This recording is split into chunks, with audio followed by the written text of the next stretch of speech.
Crucially, the Fed purchased government-backed debt in massive sums in response to both the 2008 meltdown and 2020 COVID-related events. The goal each time was to soothe markets and help to pull a flagging economy back from the brink by lowering interest rates on all kinds of debt, from business loans to mortgages, in hopes of prodding companies and consumers to borrow and spend. But the effects and side effects of the policy remain hotly debated.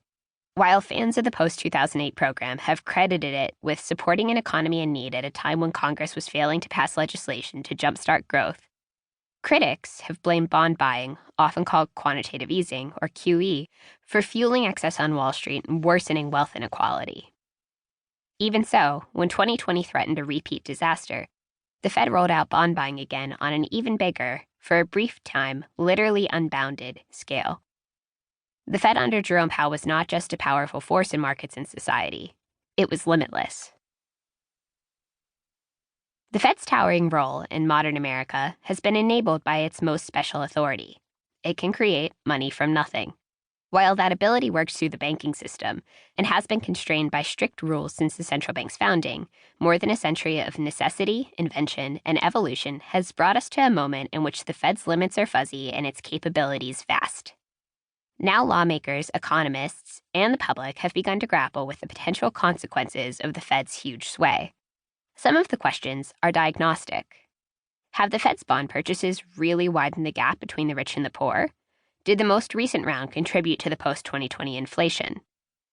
Others are fundamental. Is it healthy for our democracy to have a Fed this powerful? The Fed itself is grappling with its role. It has tried to become more transparent and publicly accountable as it has grown more important, and that openness has helped to pull it into society-wide conversations about fairness, equality, and opportunity.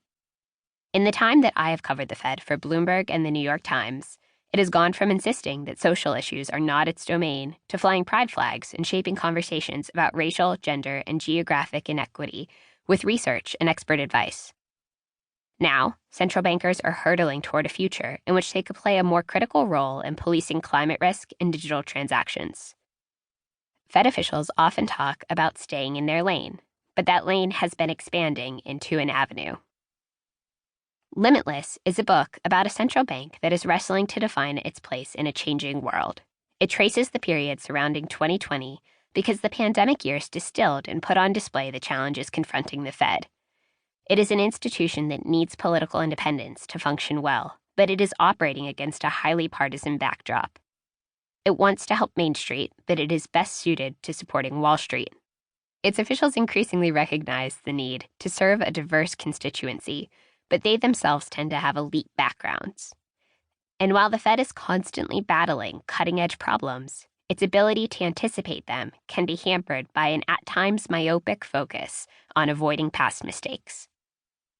At the time of this book's publishing, in early 2023, the Fed has spent months waging battle on what has been the fastest inflation since the early 1980s, slowing the economy and the job market in the process. From today's vantage point, what central bankers did and thought in the years around 2020 may seem almost quaint. Nevertheless, they laid the groundwork for this moment. The debates that happened before and amid the early pandemic, together with the Fed's longer history, are the key to understanding how we got here.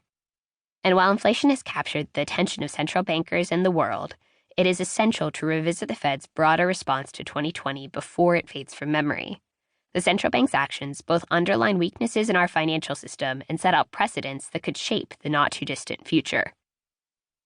The chapters ahead jump around chronologically. They will start at an event in late 2019, which I will use to explain the economic context, both in terms of employment and inflation, that the Fed faced coming into the tumultuous period that started in 2020. They will then move to mid-March 2020, detailing one particularly important day in the Fed's coronavirus rescue to show just how high the stakes were as it scrambled to blunt the financial and economic impact of the pandemic. After setting the stage for the modern discussion, the book will jump back in time in Chapter 3, providing an overview of the history that brought us to this moment in American central banking. It will explain the Fed's early years partly through the eyes of Mariner Eccles, perhaps the most important person in the central bank's early development, and almost certainly the funniest. As the chapters work their way back up to 2019,